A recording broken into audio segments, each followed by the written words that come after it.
Good day, nerds, and thank you for joining us for episode 4 of the Nerd Cantina. I am your host, Ken, joined by the founder of the Nerd Cantina, Steve. In this episode, there is a lot to discuss from the Star Wars celebration that just took place in Chicago. We also have some interviews for you board game nerds out there. We have the interview with the board game creator from Topside Games, David Boyce. We're also introducing the first interview with the Nerd Cantina's head board game reviewer, Ian. There's a lot to unpack in this episode, so stick around and enjoy the show. Calling back all nerds. Nerds!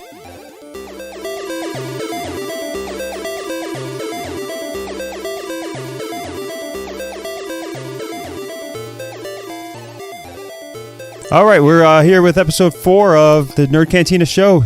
Steve, how was your weekend? It was uneventful considering I didn't get to make it to Star Wars Celebration, so I'm quite disappointed in myself. I feel like I let our fellow nerds down. It rotates cities every year, and it just happened to land in the city I live in, and I could not do it. I couldn't get in to any of the panels days or anything like that.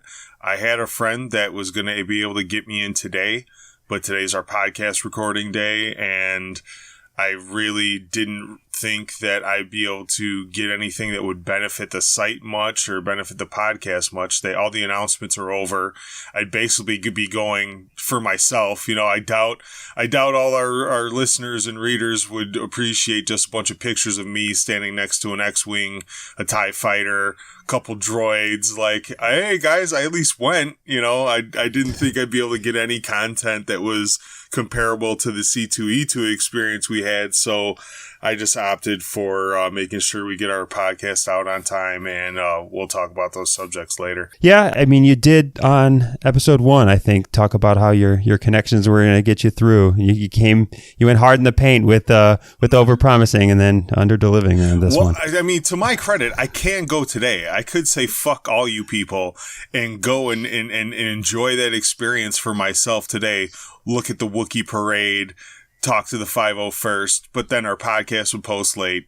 I will say, yeah, okay, I epically failed, and I apologize to our audience for that. You know, in the future, I will be more prepared for these things, and we will try to get it done. Yeah, and you knew it was going to be difficult to get in. It sold out pretty much immediately, oh, God, and it was not going to be something easy to pull off.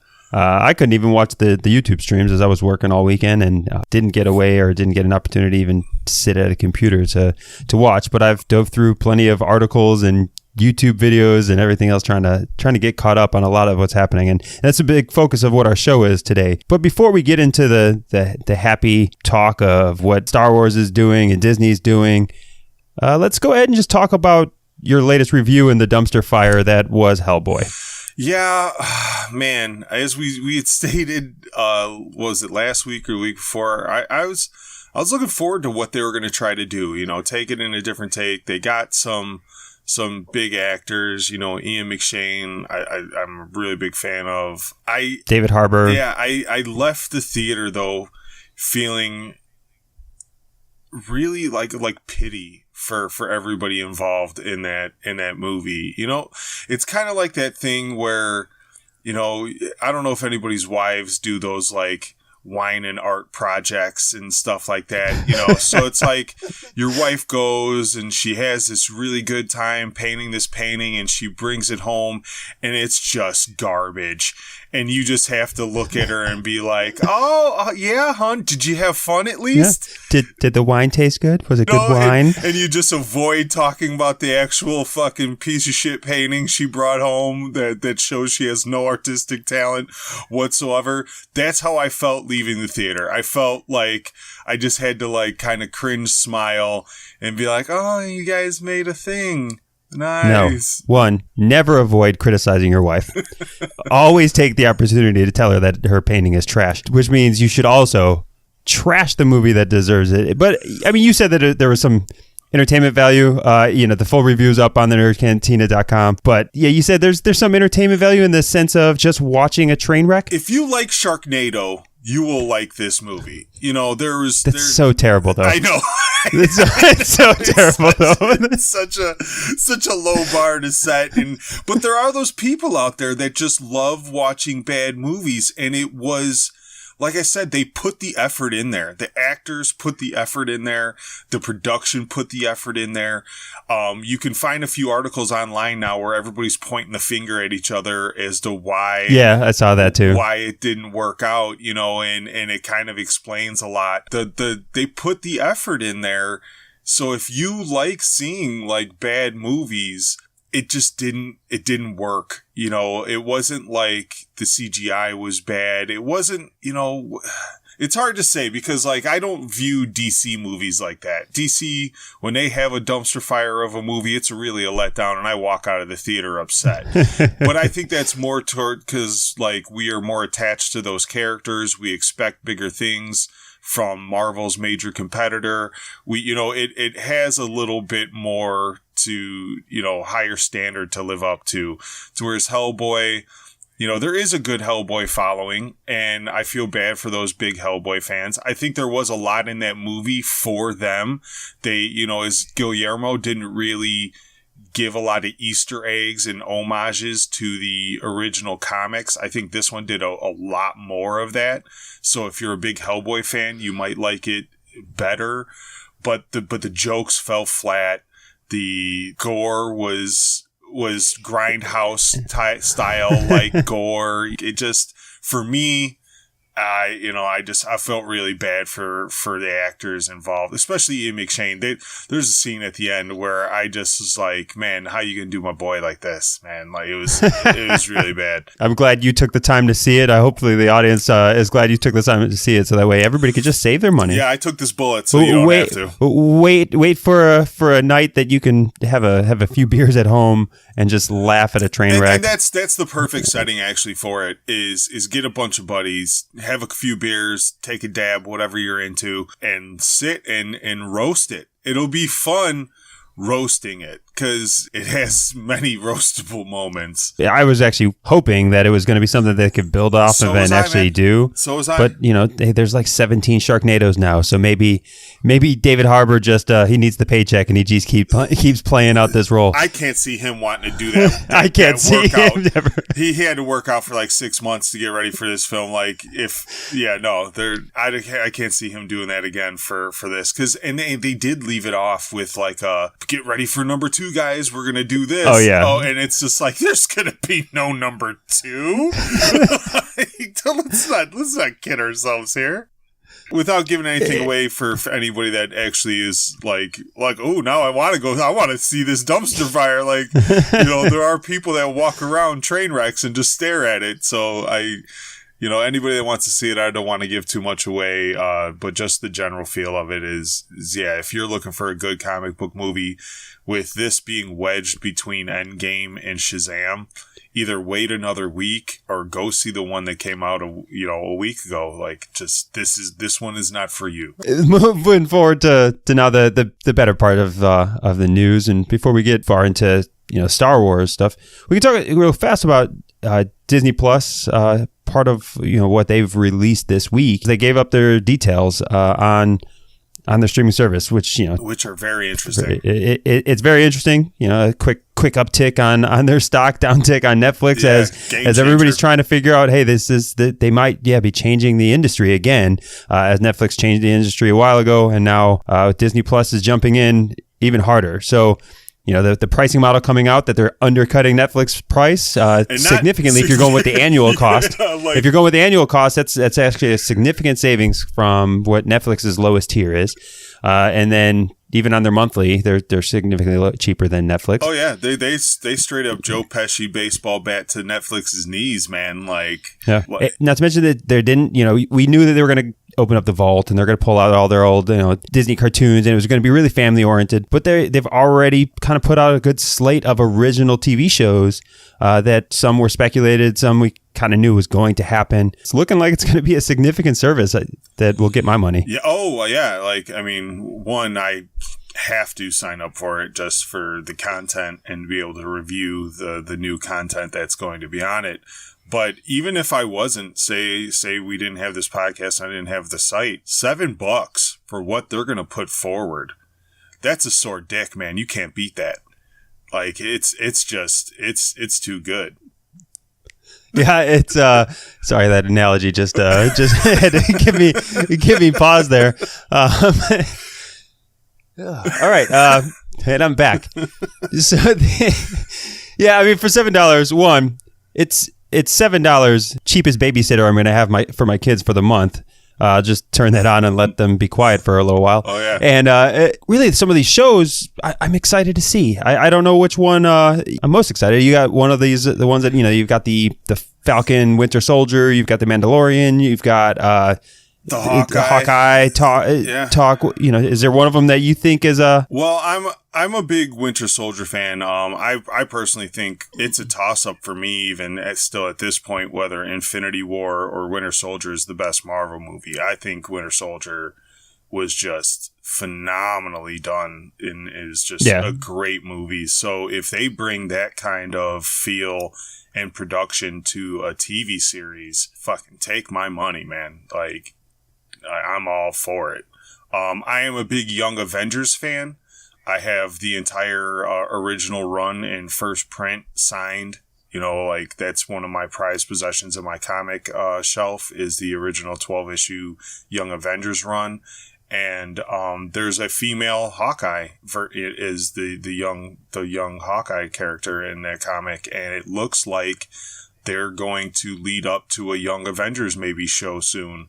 And Hawkeye's training the next, Yeah, I can't imagine Jeremy Renner's going to sign himself up to a long TV show run. But if they do 3 seasons and it leads into a Young Avengers TV show, where they do 3 seasons of all the Young Avengers characters being prepped and do like their origin stories pre-TV show, so you don't have to spend an entire season getting to know who these people are. If they do their origins in a 2 to 3 season kind of team up TV show where you have an established character, an established somebody that you are already bought into, and then bring in the next generation of characters for like kind of like what they did on Netflix with Daredevil, Jessica Jones. You had all these individual TV shows that were good that you watched, and then they came in with the Defenders, and you didn't have to do an entire season or half a season of backstory and character building. It's always better for these shows and these movies when they can just hit the ground running and go straight into plot and action, and instead of this is who this is and this is what they do and this is why you should care about them. That takes time. I know. I'm excited for the Loki series. Yeah. I think it's been talked that like Thomas Hiddleston's going to narrate it, but it's going to be child Loki, and it's going to be pre-movies Thor and Loki growing up and more Asgardian, which is way of life. And I think that one can go a lot of different directions just because that whole arc is way more like fantasy, where they can just go into a bunch of different realms. They can really spin it in any weird different direction in different arcs. So I think that one might and might a lot of what people were fearing too is that, with it being on a Disney service, that you weren't going to get much adult content. And one thing that you uncovered this week and that you let me know that I'm not sure if anybody knows is that they will probably be putting most of their adult content on Hulu because Disney owns 60% of Hulu. And when I said that to you, really, honestly, I stumbled across it as just an afterthought in an article I was reading where they made a mention that, you're not going to find Deadpool on Disney Plus because they're not going to put rated R content on Disney Plus. But they're just going to put Deadpool on Hulu, which they own 60% of. And I said, hold on a second. Since when did Disney own the direct competitor of Netflix? And now they're creating this secondary competitor of Netflix. So Netflix is probably still going to be number one. You fast forward a year from now, Netflix is still going to probably be number one in the streaming service industry. Disney's going to be number one and number two. And how did that happen? And why was nobody talking about this? And what ended up, the way it went about was Disney already owned, I believe, 30%. 20th Century Fox owned 30%. Comcast owns 30% of Hulu. And then I think AT&T owns 10% to get out 100% of Hulu. So Disney already owned 30. They bought 20th Century Fox. Now they own 60. And I guess they're in talks of buying out that 10% from NBC, leaving them 70% owners and Comcast just having 30% left. And again, Disney is just trying to own entertainment. Well, you period. figured that was a strategic at first because Hulu needed to be able to bring TV shows the day after they aired on regular air dates onto Hulu. So in order to do that, they had to team up with everybody. These networks had to have a piece of the pie. You know what I mean? We're not going to give you our TV show that we sell ads for unless we get a cutback on Hulu. So you could see why they did that. What puzzles me is we just had these discussions with Dr. O last week, this antitrust stuff, why the government didn't force Disney to sell its Hulu stock upon purchasing Fox, or at least sell the 30% that Fox owned so that they didn't become majority shareholders of Hulu. Like, it just seems like we're just in another thing where a few companies are swallowing up everything we love, and one day we're going to wake up and the stuff we love is going to be shit on and changed, and we're going to be like, whoa, how is this even a thing? How is this allowed? And oh, it's because all these back end deals that nobody talks about that technically our government is supposed to be watching for us to make sure that companies act in the best ways for consumers are being ignored like this. We had that antitrust kind of discussion last week, and I feel this kind of like really falls right into that. It could, there's always a million loopholes and ways around it in the sense that Hulu is more of like a broadcasting. That's more like traditional cable, traditional whatever else. Disney Plus is really it's just a part of their website now, right? It's just a part of their brand because they're not using anybody else's content. It is just purely them packaging and selling their own material. So it doesn't fall in that same realm of kind of streaming broadcasting, streaming total media. So maybe it doesn't. Who knows? Some lawyers do. And in the end, Congress is not going to act anyway. They haven't enforced antitrust to any meaningful way. It also makes me wonder why, when all this news hit, Netflix didn't put in a competing offer for Fox. Why Netflix didn't at least try to drive up the price for Disney, make it really hit their pocketbook. Because I was that offer for Fox though. I mean, Netflix is big; they're not Disney big, and they're big enough. Enough to leverage for that kind of money, though. Maybe they just didn't want to leverage everything on that nut. I don't know, man. It just seems really, As long as Disney keeps putting together great content and really, it seems like they care about what the fans want, given the fact that it is Disney and they care about family programming first and foremost. And you see it with ESPN, you see it with ABC, you see it with a lot of networks and things that they own, is they censor what they put on there. And they limit what content they're going to give you. And if they own everything that we enjoy, it's going to be under their umbrella of family entertainment. It's, so Deadpool fans, I don't blame them for being a little scared. Like people that like violence, people that like gore, people that like saying fuck all the time, like myself, this could be something that you should care about. Yeah, it's going to be interesting. And Disney for a long time always built their own brands, but then you look over their model over the last, 10 years, they're just buying the iconic franchises and the iconic brands, and they just keep growing through that proven model of buying Marvel, buying Star Wars, buying the rights to existing things, but they're doing a good job with them, right? It's not like they're buying them and just holding onto old content or letting it die. No, they're building off of it. Well, in the end, Disney's going to own. Yeah, DC fans everything. Better hope that WB keeps making good movies, because if that stock price drops and lower with shitty movies, Mickey Mouse will eat your ass too, motherfucker. To continue with, again, the domination of Disney, we can just move into Star Wars, the Star Wars Celebration here, and some of the big releases coming out of the Star Wars Celebration. It's impossible to get away from the Star Wars trailer. That was pretty epic. It's they called it the Rise of Skywalker. They should have called it the Retcon of Johnson, because JJ is taking a big fucking eraser to the horrible direction that Ryan or Rain or Rian, however the fuck you pronounce that name, I could care less after what he did to my franchise. They're just reversing and erasing and fixing everything that he did, you know, which they needed to. They know they needed to. They denied it after The Last Jedi came out.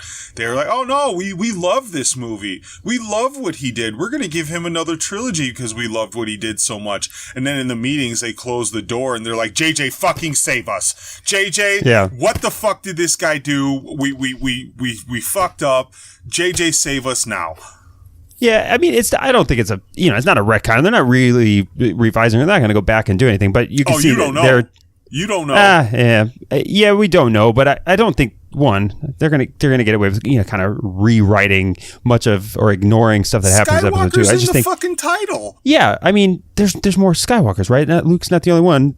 Technically there's only one left. Technically, there's one left, right? So there's one left to talk about. We've got a direction for it to go, and we'll see what's happening in the end. The cackle at the end. There's so much speculation on YouTube and stuff. It's great. Palpatine's back. Palpatine did die. It's confirmed. Yeah, and to what level? I'm very interested to see. It's you've got the Death Star out there. Johnson kills Snoke like a fucking chump.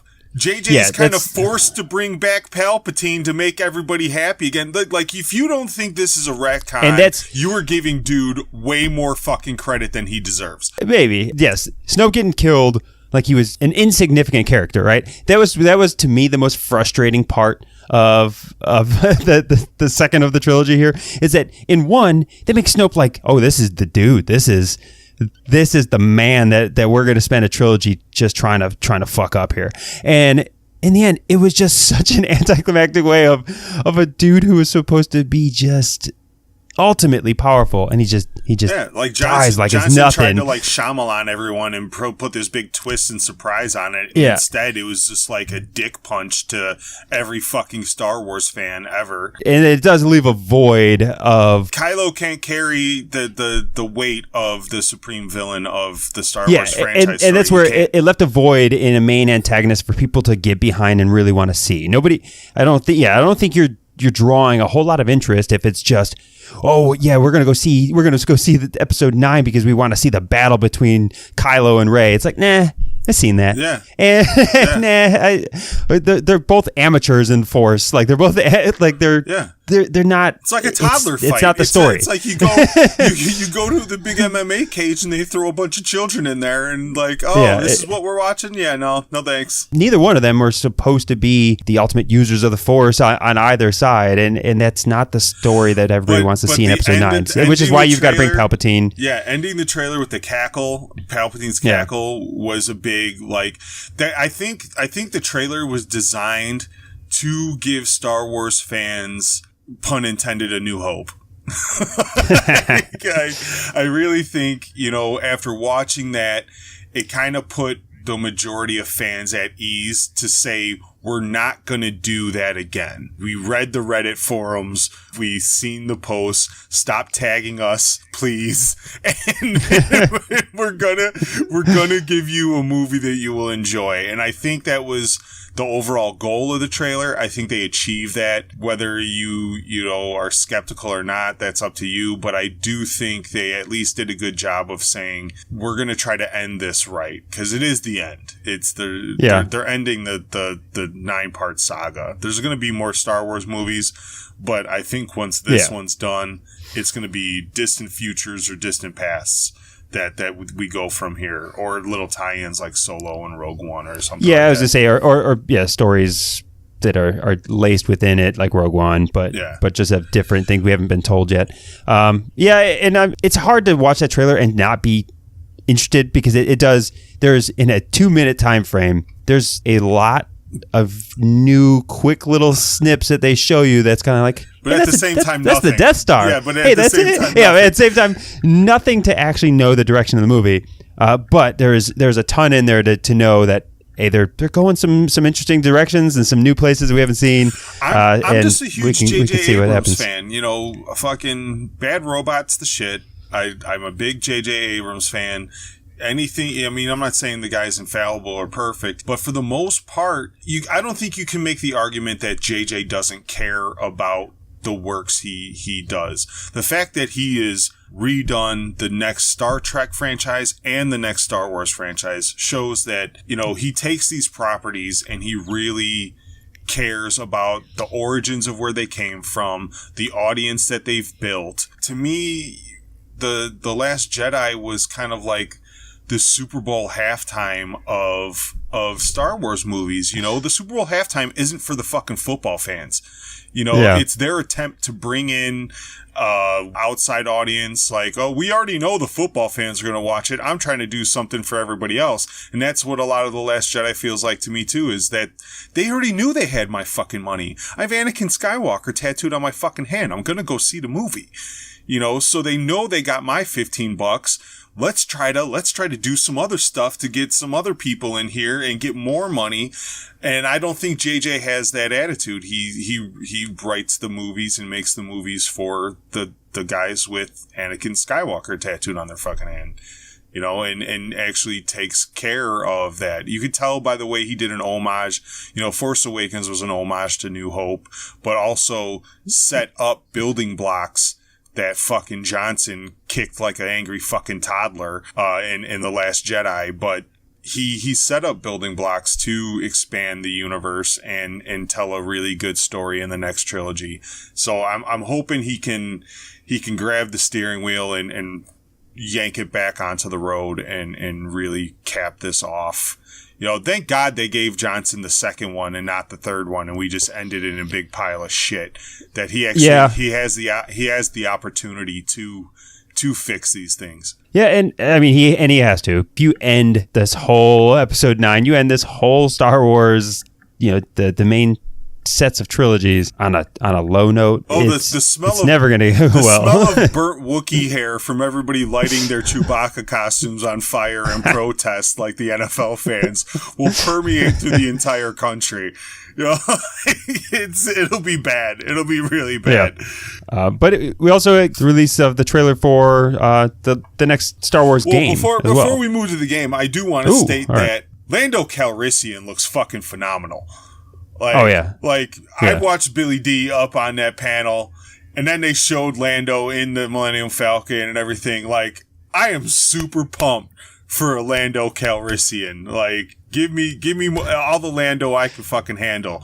Like, I'm really excited for that. That's the one, like, big takeaway from the trailer that I really enjoyed was seeing Lando back in the cockpit of the Falcon, especially after Solo, you know, and seeing like Donald Glover really portraying how much he loved that ship. And I think they're going to build off you know, some of the Lando's backstory from Solo and really have some fun with his character. And from Billy D's talk at the panel, he's thrilled. That's my big, like, happy takeaway from it before we move on. All right, well, then let's move on to the next Star Wars game. What did you like about that trailer coming out? I like the fact that they actually put some effort. EA has really dropped the ball with their Star Wars licensing. You know, they've had it for a long time. So I think it was Bethesda that used to have the Star Wars licensing. The early Xbox and PlayStation generations of games were phenomenal. Knights of the Old Republic. There was just a handful of about a dozen really good Star Wars games for about a decade there. And then we transferred into like a void of barely any Star Wars games. Battlefront 1 and 2 from EA, it has its ups and its downs. You know, like, you put Star Wars sound effects in my ear and it automatically, you know, brings me joy, like Marie Kondo. Like, it just, like, they, like, you give me a whizzing TIE fighter, just a few of the sound effects alone just bring you, you know, dopamine fucking hits to the brain. But they really kind of didn't do much with it, and fans have been clamoring for a good RPG. Like, give me a Star Wars story I can play. I want to play another Star Wars movie. And they finally got back to that.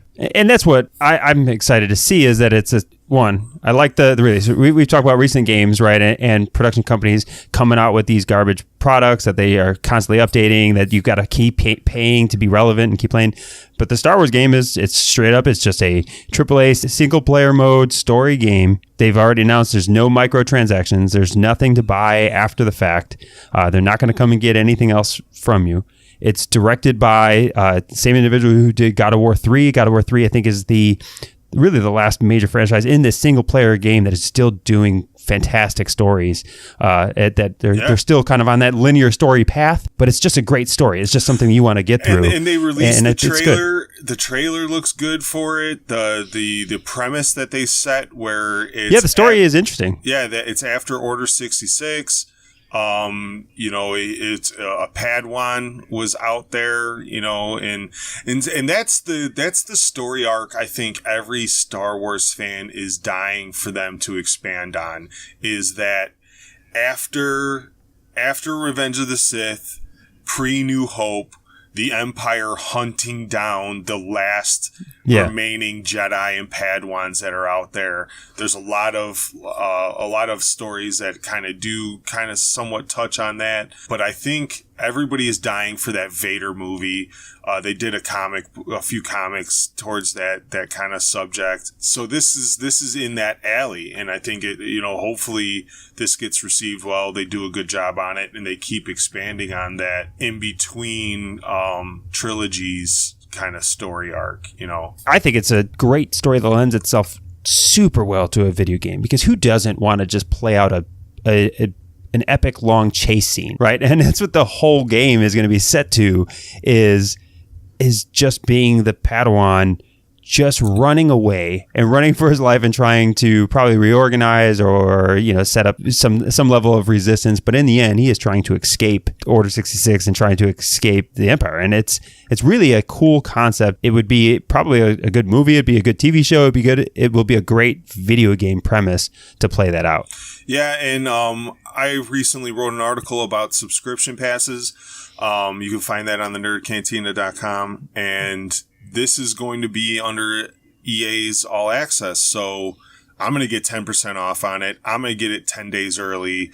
Like, I'm really kind of pumped to I'll probably pre-order it and start playing a week before it actually launches. I'm all for this Fallen Order. It's definitely going to be one of the big video game releases at the end of the year this year. I can't see it failing unless they just... you never know when you unwrap these games, you put them in.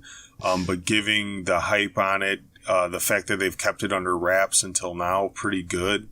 No one really seen this coming, and it's hard. It takes years to develop these games, and the fact that no one really seen this coming until they put up the poster right before the Star Wars Celebration, they released Fallen Order poster for it, and I think it was quite shocking. Yeah, and it's got a lot of interest. We had some phone calls to the voicemail line that we were just not able to play this week, but we had some phone calls of individuals excited about the trailer. I know I was getting messages when that poster was released, telling us, hey, get ready, that it looks like they're going to come out with the Fallen Jedi trailer. So there's a lot of people paying attention to this. Some of our fans are definitely excited about this. What else did you get out of the Star Wars Celebration? Any other major takeaways before we move into the interviews? Well, we have some TV shows. So we have the two cartoons, or one cartoon, one computer generated. So we have another season of the Clone Wars coming out. With Ashoka. That Clone Wars series was well received. People still watch it on Netflix now. It's going to get ported over to Disney Plus. So that's going to be another one of those big Disney Plus shows that they're pushing out, is the expansion on the Clone Wars. And then their new cartoon, that's Star Wars Resistance, which has been received fairly well too. They're doing good content. They're bringing out quality pretty consistently right now. So those two are really kind of are going to be some good icing on the cake. And then you got the Mandalorian. They did the Mandalorian panel. please don't fuck this up. Like, please don't fuck this up. I've never been a big Boba Fett fan, but I've always loved the Mandalorian lore of Star Wars. Yeah. Boba Fett's the biggest fucking chump in fucking Star Wars history. If it wasn't for a really cool toy that shot a projectile that would poke your eye out, nobody would give a fuck about this character.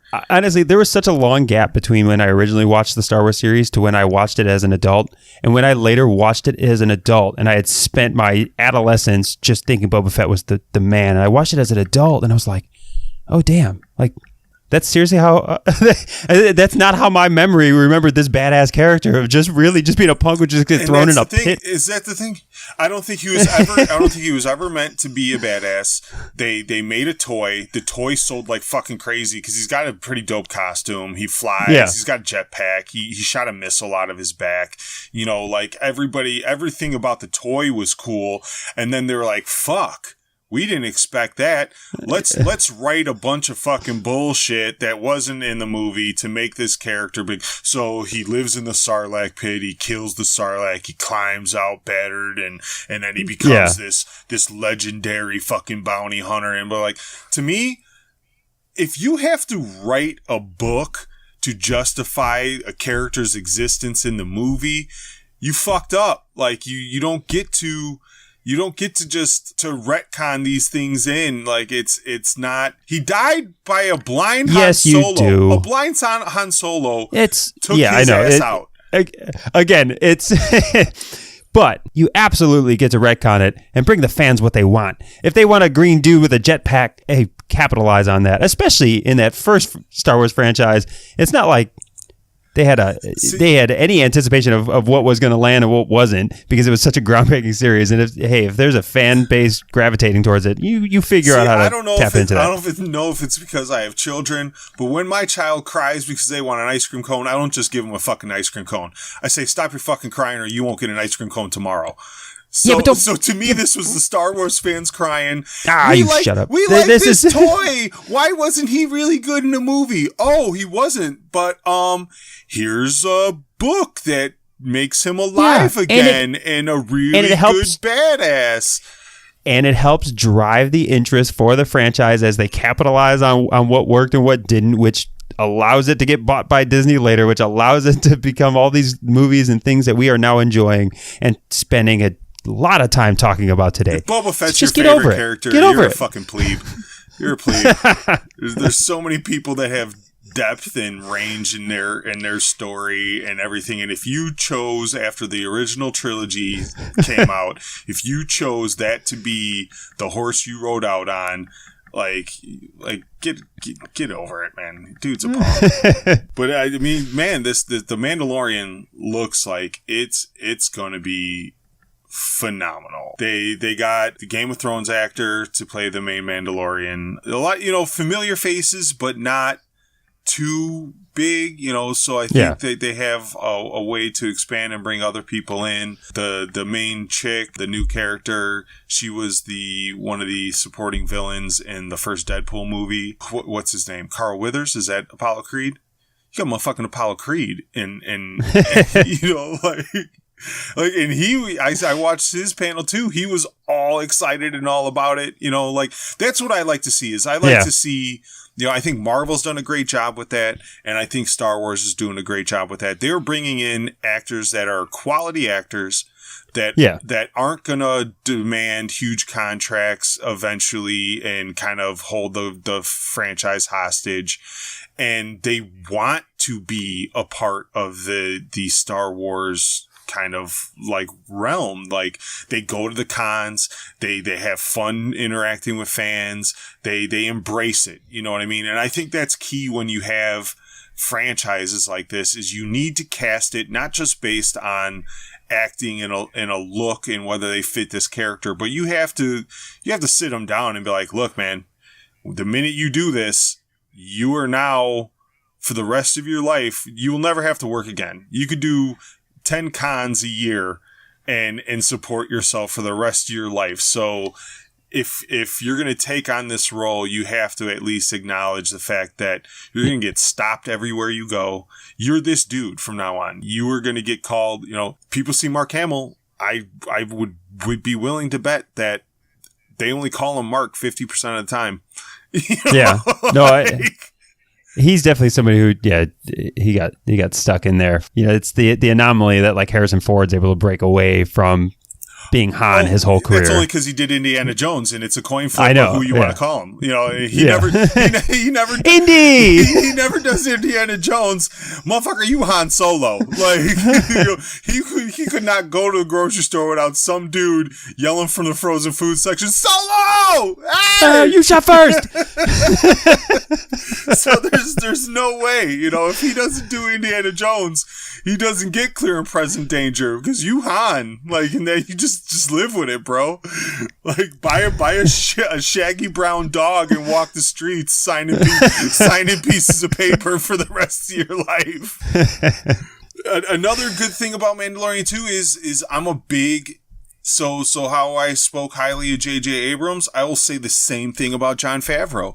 Jon Favreau gives a fuck. He cares about the fans. He cares about the origins of the story. He cares about the property. He like these are people that actually really care, and they're going to put together quality. And he goes in with a pretty good vision. Like nothing he does is just to make this movie survive. Like everything is built with the long game in mind. Again, I'm excited for all of this stuff. I think, again, while we criticize Disney up front about the Disney Plus acquisition, them owning Hulu and everything else, while we criticize what they're doing, at the same point in time, man, are we going to consume everything that they produce? Yeah, I mean, because that's the thing. It is just great. They are like the communist dictator of my childhood now, and as long as they keep rolling out steaks, I'll eat them. But the day they wheel out the potato cart for the masses to fight over, that's when I'm gonna cry. I'm just gonna cry and be like, why'd we let this happen? They just don't make missteps. As long as they keep putting out good things, again, they can just repackage my childhood, and I'm still gonna go see Lion King in the theater, right? Yeah. Like I'm still. Well, and I mean, they expanded the parks. Like we have now a physical world of Star Wars we can go to and attend, and like that's going to be huge. And I live here in Southern California, and season passes to Disneyland, and I'm going to stay away. I'm going to stay away for a long time while all of the tours across the country come and just travel in gangbusters. And they're talking about that park having to throttle entrance into it, that they're not going to have enough people. It's going to be absurd. And I'm just going to stay away for months because I just don't want to deal with all of the people that are going to come to this park. It is going to have such a significant draw. You're talking about 19 acres of dedicated space expansion to Disneyland. One, I don't know where they got the acreage from. I don't know where they found all this space. God, they should have just created a third park like in the Midwest. So you got Florida, you got California. No. Give me a third park in like Texas and buy 100 fucking acres in the middle of Texas where it's warm all year round, and just they should have just went ape shit because like people are going to be trekking from all over the place to go to this thing, and then to have it integrated with like the already just overcrowded theme park of Disneyland itself it's going to be overwhelming, but I could see the thing like, well, looks like we're not getting in a Star Wars park today. I guess we'll just go to the Magic Kingdom. Exactly. And that's exactly it. They're able to then tap into everything. Just like, if you've never been to Disney World. The happiest place on earth is going to turn into the most depressing place on earth because it's going to be Star Wars fans that are pissed off they couldn't get into the fucking Star Wars park. So you're going to have a bunch of people walking around the castle moping with their fucking Chewbacca shirt on. That's like, exactly it. Wah. You're going to have a bunch of dudes in stormtrooper costumes just trekking through the Dumbo ride line because they couldn't get into Star Wars land. They couldn't get in, pissed off little fucking kids with lightsabers going on the Little Mermaid they showed up ride. an hour after the park opened because they're they couldn't get their costume on in time, and then all of a sudden they just don't get in. On the fucking side of the road the night before to make sure they got in the next day. Like, though, the only hope that the thing that gives me hope is I have a 6-month-old child. I don't see myself doing another Disney trip for another 2 years until she's at least 2.5. So hopefully by then they figure it the fuck out. Because again, Disney's a big part of my family over here. We've got season passes. We go all the time with our 2 kids. Yeah, I know. I don't know how long we're gonna wait once the opening of that happens before we go fight our way through. Maybe I just grit in for the sake of the podcast and the website. I go fucking huge like rain day where it's just pissing rain, and you just tell the kids. Hey, this is Southern California. That's not going to happen until February. We're going to poncho it the fuck up, and we're going today. We're gonna take some of that fucking that grit and just go on a rain day and cross your fingers.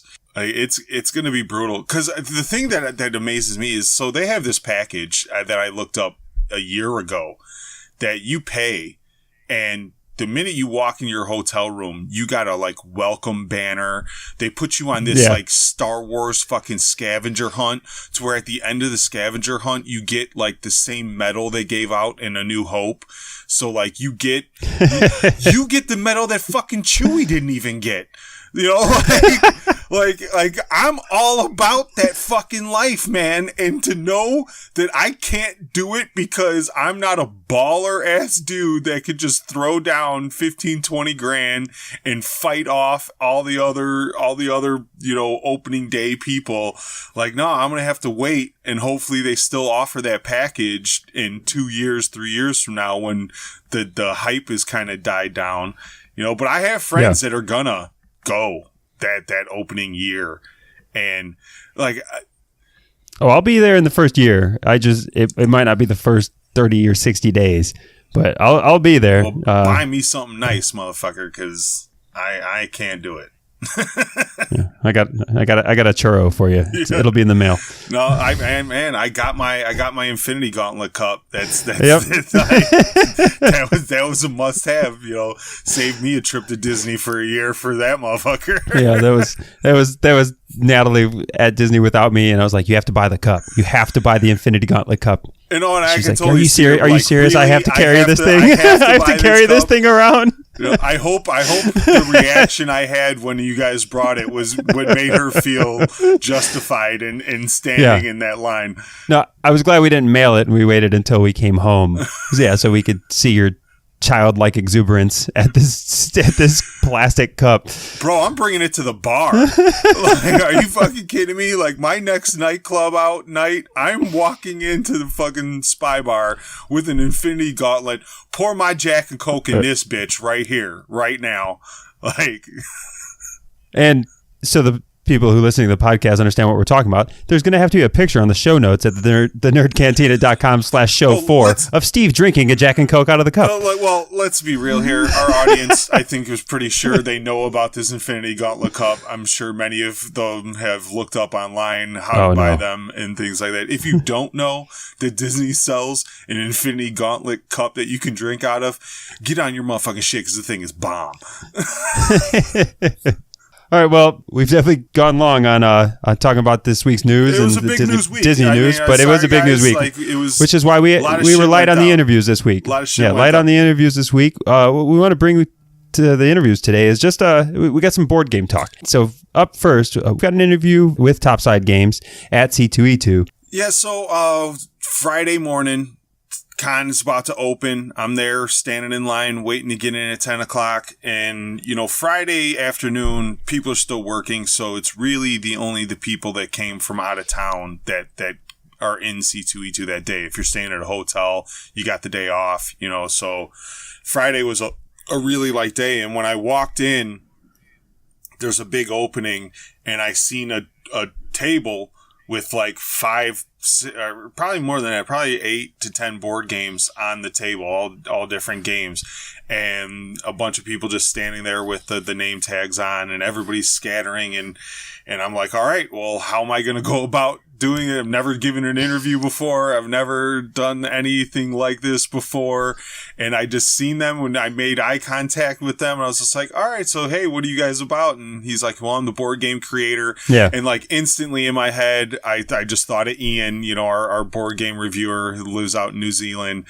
You know, if he was able to come to the con, he'd have hit up all these different board game booths, and he just had a field day. So I felt obligated for Ian to sit and talk to him. And like I said, it was Friday, so it wasn't busy. Everybody was like all gung ho for the con. So when I got to talk to David Boyce, he was all for it. You know, he was just like, yeah, cool. Like, you want to do it right now? I was like, all right, sure, shit. Let's do it. So 10:05, 10:10, right out the gate, like, let's hope I don't suck. So this is officially the first interview I've ever done, and it was the first interview at the con. And all right, well, let's let the audience determine if you sucked or not. And here's Steve's interview with Topside Games. All right, well, I'm here with creator of Topside Games, David Boyce. I appreciate you sitting down with us this morning. I know it's going to be a busy weekend, and I'm glad I was able to catch you at an early time. Yeah, no, good to talk to you. Right now, we have about how many games on the table, would you say? We're probably displaying 10 games here. 10 games? Yeah. See, there's a mixture of card games and kind of traditional tabletop board games.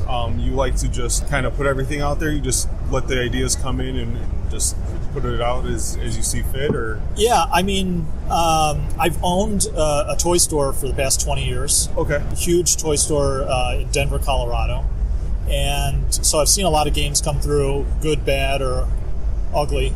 And a couple of years ago, decided to get into the game publishing business. Yeah, so we've got ideas for both board games and card games. Probably more ideas that end up going bust than you see here. I've probably got a couple hundred games sitting on the floor of my office that never will grow up to become real games. Well, you only remember the famous inventors that actually succeeded. They don't tell you about all the hundreds of ones that failed before that. That's exactly right. But the goal, my goal in creating games, games that families can sit down and play. Yeah. Games that, there's some strategy, there's something to the game, there's a little bit of meat there. So what would you say is the average age range for the majority of your games if they're family orientated? Typically, I've rated my games kind of 8 and up. Okay. And I will tell you that 6-year-olds can easily play any of the games.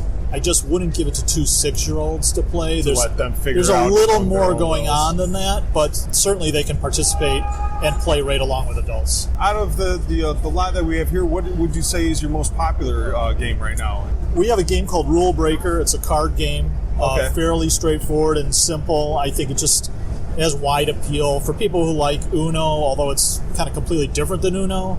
If you just think about how simple that is, and engaging, and it flows. It has a lot of those same characteristics.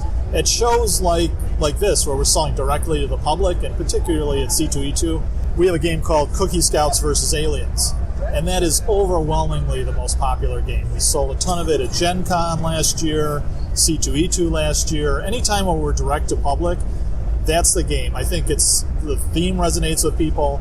It plays up to 6 people. It's a cooperative game, which I think is an interesting kind of trend right now in games. So, just about everybody I show that game to. What do you say is the average play time for a game like that? I think if you've got 6 players together, you're probably looking at right around an hour. About an hour? And then it scales down from there. Okay.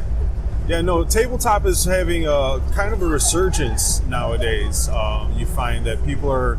The massive amount we're on social media and in our phones, I think a lot of people are yearning now to be able to sit at a table and enjoy these things. And I find that tabletop games are having somewhat of a resurgence. Yeah. Would you say the same? I would say the same. And I think it's, as a huge retailer, we think a lot about why that is. Part of it is it's just for parents and grandparents to get more access to their kids who are probably more video game heavy than board game. But honestly, we also see a huge surge in adult players. They just, game nights, whether it happens once a week or once a month, just friends getting together wanting to do something, while they're socializing, basically. Now, you mentioned you had a toy store in Denver. You're out of Denver? Yeah. Do you host game nights at your toy store? Yeah, we do a ton of that. It's a huge store. It's called the Wizard's Chest. It's about 20,000 square feet. So anything from kitschy stuff to toys to games to costumes, we do it all there. And then we run tournaments. We probably have a game tournament almost every night of the week. So some of the games, like Friday Night Magic, you've heard of. Mm-hmm. We routinely do that on Friday nights, but then we also try and introduce new games to people. Yeah. And we get good crowds for games. Do you find that you're able to kind of focus group a few of your ideas out there? Do you get many willing participants to kind of partake in your madness as you put them out there? Well, doing the game testing is the hard part, and I've got to pay people to do that. And typically that's college kids. Yeah. They do all the heavy lifting. Once the game's done and I've got some artwork and I think it's getting close and really we're trying to massage the finer points. Yeah. Yeah, we do that, with all kinds of age groups. You find a lot more willing participants.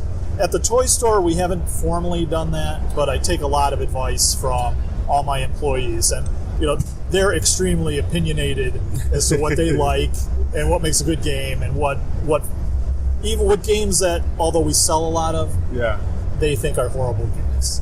And there are some like that. It's more like, hey, it's a fun theme, and then people play it once and then put it on a shelf. And I'm trying to do games that you'll want to play over and over and not just make the quick sale and then it goes on a shelf. And where can our listeners, because we're kind of nationwide, globally, where can they find you online, or is it? Sure. Our website is topsidegames.com. Okay. All our products there. It's all on Amazon. And then who fills the Amazon orders is actually just my toy store in Denver. And then we're just slowly making our way out into a lot of specialty retail. And that's just kind of happening gradually.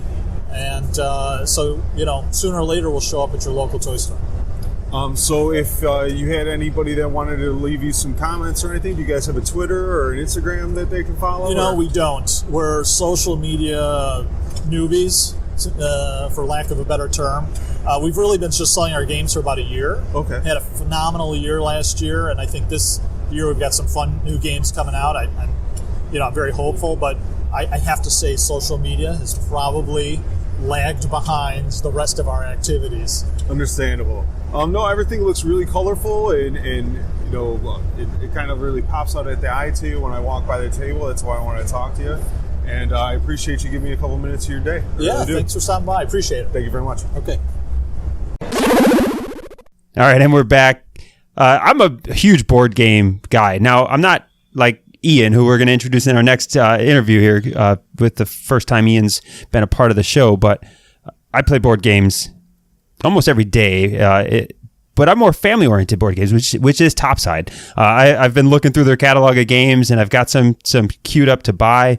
I don't own any of their games now, but in my household, we play Ticket to Ride. Again, I've got a 5 and a 7-year-old, but they're playing Ticket to Ride with us on almost a nightly basis, at least 3 or 4 times a week. Simple card games we play all the time. Different variations of card games you just pick up. Every time we go to the store, we walk through the board game aisle with the kids and normally come away with a new deck of cards or a new board game. And Topside really has that family game. It's not those adult, mature games that the true nerds normally get, but it's a great introduction if you've got maybe a spouse or you've got some kids that you're just trying to get into, some family time that's not looking at a screen, not looking at anything else. Topside's got a lot of really interesting ones when you go through their website. Well, and that's what I noticed too when I walked up there. A lot of his games are really colorful. They look I don't want to say simplistic in like a negative term, but like simplistic enough to where anybody can be able to just kind of jump right in and get a quick synopsis of how the game works and then enjoy it. You don't really need to play the games 4 or 5 times to understand the intricacies of how to win and things like that. Yeah, again, my partners in video games is a 5 and a 7-year-old, and I really don't want to have the same conversation over and over again about, how you accumulate resources in order to dominate the world, right? Sometimes I just want to say, roll this dice, move this piece, let's make a trade. You don't have enough fucking wheat. Harvest your fucking wheat. So there is plenty of space for this. Again, not on the full nerdy side, but it is a great introduction as I'm growing nerds, a 5 and a 7-year-old nerd, and getting them away from screens, getting them sitting behind games, and then soon enough they'll be playing out their D&D with dad and mom, and we'll get them going on some deeper nerd stuff. In Topside, they were really nice people, and I keep saying that, and I find that to be the theme in like our community, which is partly why I wanted to start the Nerd Cantina to begin with. Is as every subject in the world is going to have their trolls. For the most part, the people that are in this community are really good people and really care about what they put out there. And as a person that has somewhat, of a creative bone, but I don't ever feel I have the proper knowledge or talent to create anything. I admire these people. I have stories in my head that I would like to put in comic form one day. I've come up with ideas that I'm too afraid to mention and put out there, or take the time and effort to actually physically create them in some kind of way. This is our first kind of like introduction to that with the website and the podcast. But I admire guys like David Boyce who have these goals and this creativeness and actually power through that intimidation and that reluctance, and like I said, and just willing to do it, right? Yeah.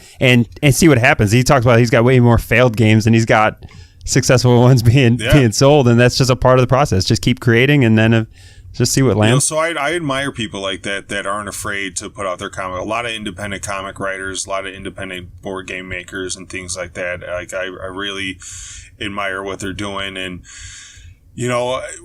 whether the games are good or not, I can't really speak on because I haven't really gotten a chance to play them, and I'll let our audience be the deciders of that. I just want to, take nice people, good creators, and put it out there into the world for them, and let our community be the ones that a lot of times come back and say, oh yeah, I bought a game from Topside. This is the game I bought. Hopefully we get a couple listeners and readers that purchase a few of these, and they come and they leave us a voicemail and let us know which game they bought, whether they liked it or not.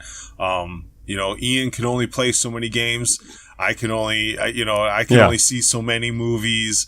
Like, you can only read so many books. Like, we are one man tackling these gigantic nerd subjects. So we are going to rely on our community a lot of times to give us feedback on these things. So I was happy to just put Topside out there, put it out into the world in another medium for them, and hopefully we get a little bit of feedback from our audience, and we can relay that to them too.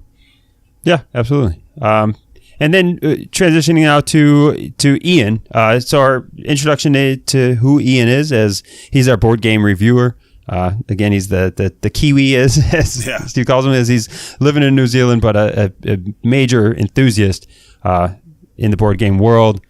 Steve, anything before we move into the interview? I know you introduced him pretty well throughout the interview. Yeah, me and Ian met on Reddit. I just pretty much went in a board game forum and said, look, I don't play board games, but I'd really like to have some board game reviews on my website. Is anybody interested in putting their thoughts out in the world? And I got a decent amount of callbacks, but I don't think anybody took it as seriously as Ian did.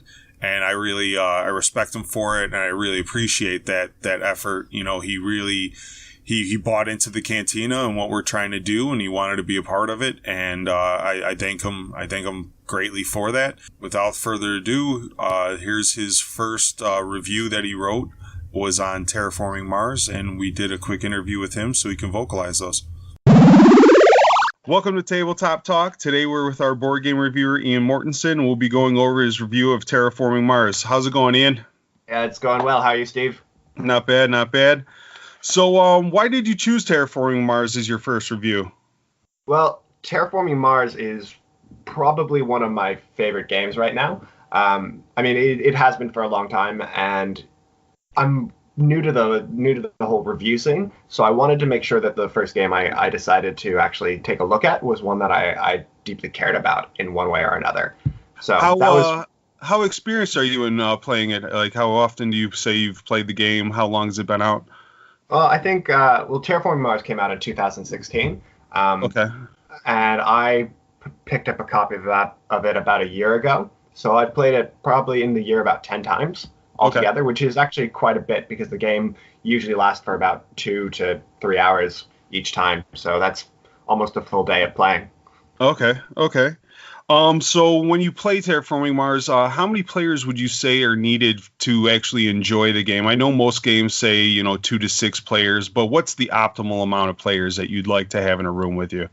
So Terraforming Mars, it says 2 to 5 players, and I actually think it works great at every single player count.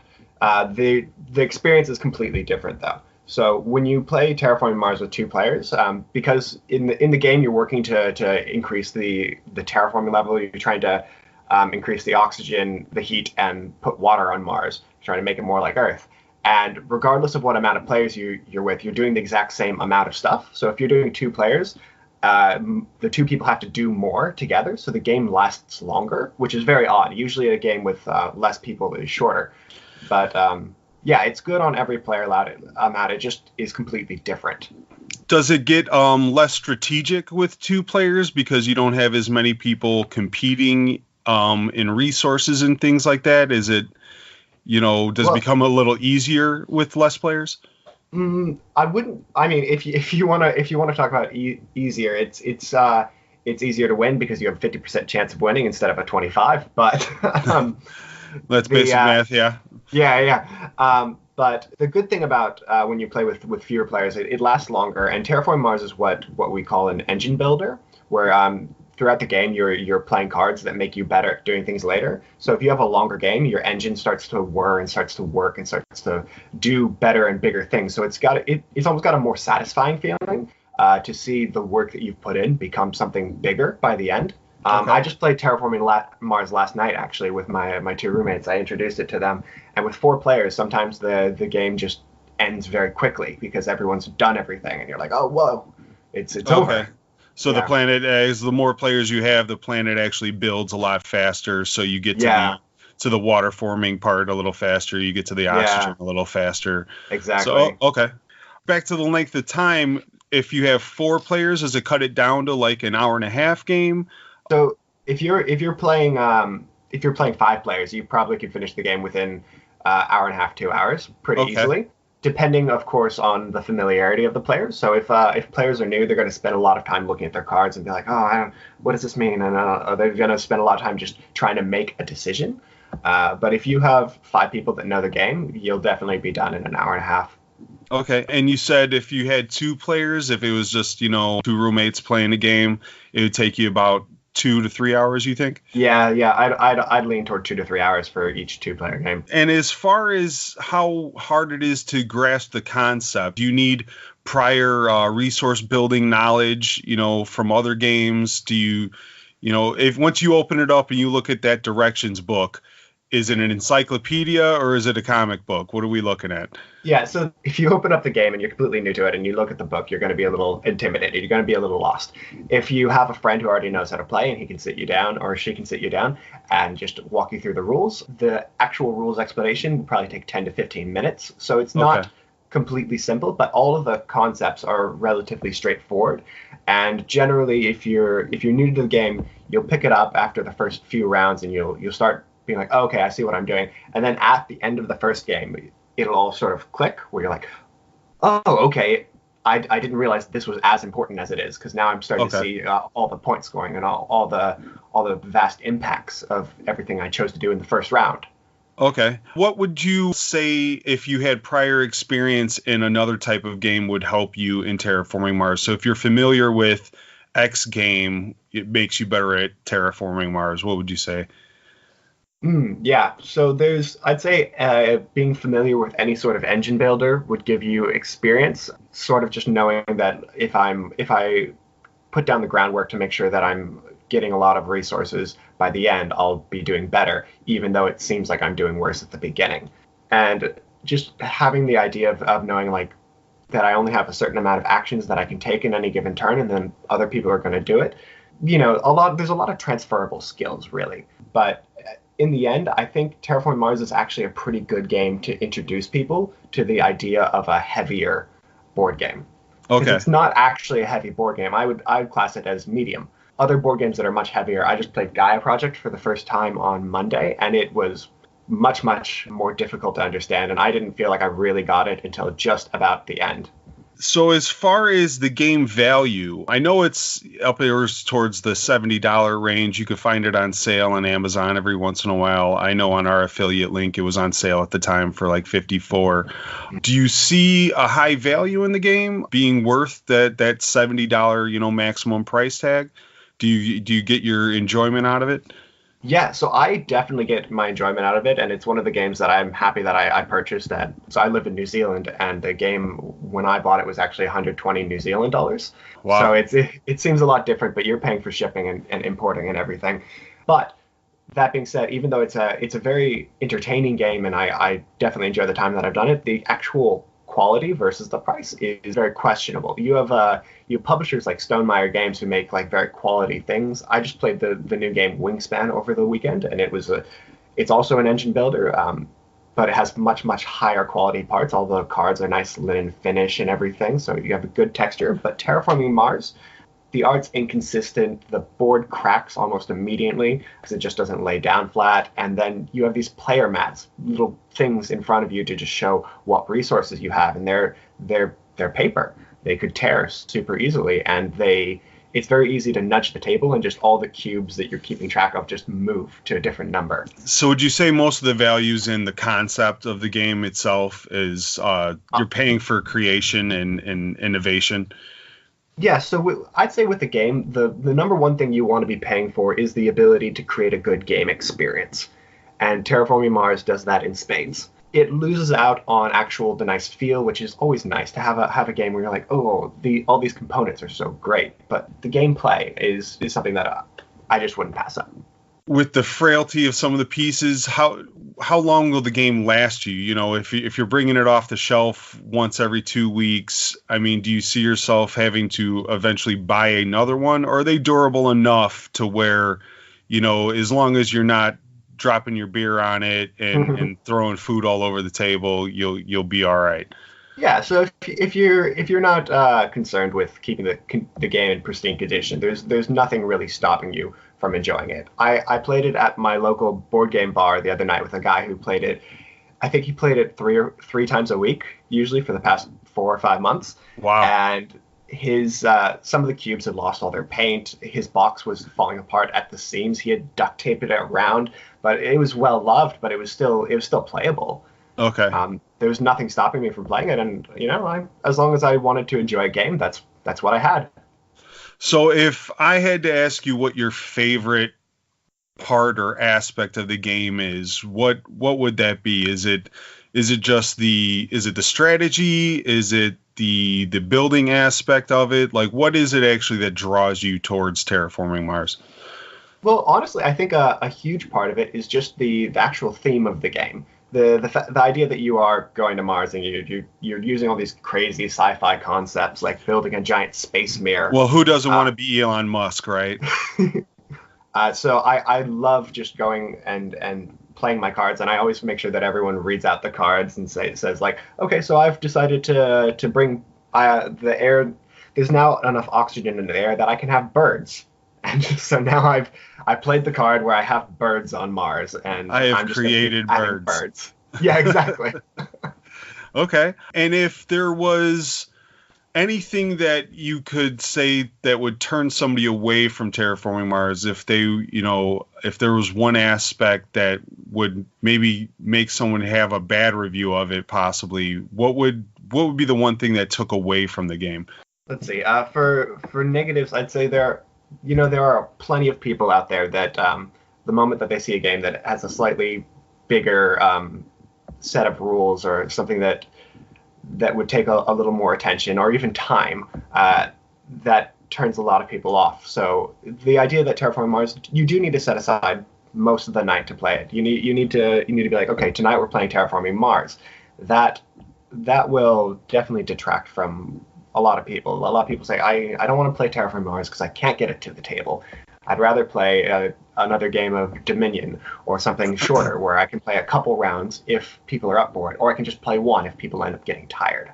Okay, so if you're a person that wants multiple chances at being able to get a win in a night, Terraforming Mars isn't the game you're going to vote for. Yeah, no, that Terraforming Mars is great to have that longer sort of legacy, not legacy. That's in board gaming that means something else. But the longer sort of satisfying, rich. I did a thing and I played all night and I got there and I won.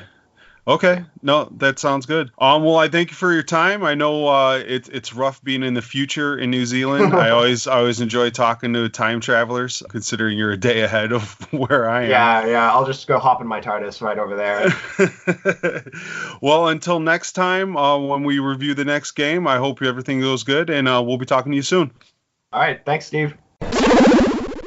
Okay, and that was Ian, our main board game reviewer here at the Nerd Cantina. It's great to have him on the team because while I am a big board game player, for the most part, I play a lot with my kids. We do have game nights with local friends, and we do stuff, but a lot of times that's like, the default is we go into it wanting to play board games, having a board game night, and then we just end up drinking and then taking out Cards Against Humanities, and or doing something that is just not necessarily, playing out these games that I like. I don't have too many people in my community that like to play games like Terraforming Mars. So what ends up happening is the games I play are the ones that you're going to find on the shelf at Target, right? But Ian, being a true fan of the board game genre and really getting into it, while Terraforming Mars has been out for a while, it's still it's not a very well-known game to just casual players. Yeah, and for those that were waiting for him to sound funny because he is a Kiwi living in New Zealand. Yeah. He's actually originally from Phoenix, so he doesn't have the entertaining accent. So if you were really looking forward to that part of the interview, I apologize for misleading you. He is an American-born, living in New Zealand. But yeah, he really does love the tabletop community, and he's really takes his gaming seriously, and he's part of a group that like to try out new games, and he was just a really good fit for, I think, what we're trying to do here. Unfortunately, with him being in New Zealand, it is hard to ship a lot of these new upcoming games to him. If you are a board game creator and listening to this podcast now, throw down the extra $10-15 and send him a game. He'll play it. He'll love to write about it, but even his stores where he shops at, they're a little bit behind the book, he said, because they're an island outside of Australia. Like, fuck, man, how it's not easy to get the latest game, and it's understandable. But we're working on ways to get around that and get Ian some of these newer titles. But we're also going to be reviewing some of the older titles too, because we know a lot of people are just trying to dip their toe into tabletop. So we try to mix it up and review some of the more popular games. Yeah. And that's the thing is you get on Reddit and people that are avid board gamers are just like, why are you going to review Settlers Catan? It's huge. Everybody fucking knows it and blah, blah, blah. And it's like, no, y'all know about it. Like, you know about it.